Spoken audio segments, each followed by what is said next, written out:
Inireklamo naman sa Labor Department ang ilang business process outsourcing o BPO companies matapos umanong pilit na pagtrabahuhin ang ilang empleyado sa kabila ng malakas na lindol.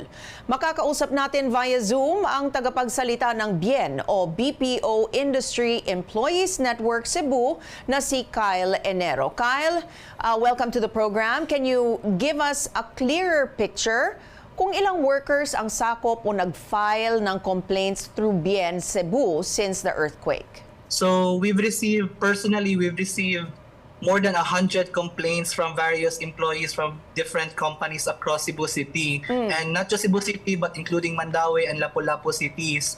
So the situation on the ground after the earthquake that happened on September 30 was that merong mga BPO companies na pilit na pinapapasok yung mga agents nila back to their offices.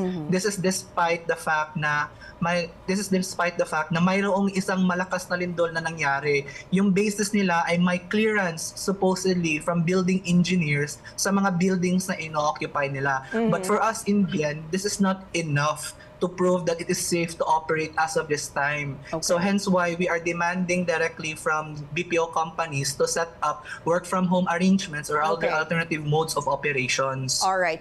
Well, you mentioned na, no, you received about 100 complaints. Ilang BPO companies ang involved? And are these local or foreign?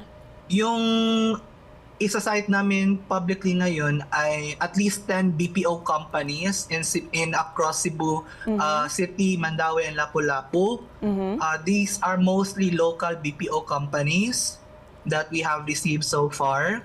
Okay, so nag-file na nga kayo ng complaint sa DOLE, no? So what specific remedies or penalties are you asking DOLE to impose on these companies beyond just investigations? We want them to be penalized under the OSH law.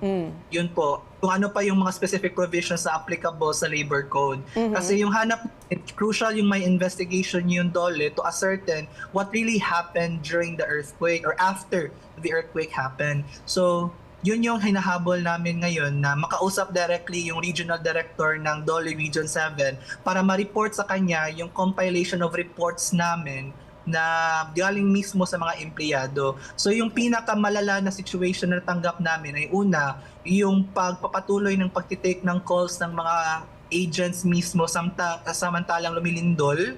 Pangalawa, yung patuloy or pagbablock ng exits ng office nila para hindi makalabas yung mga empleyado nila after the earthquake.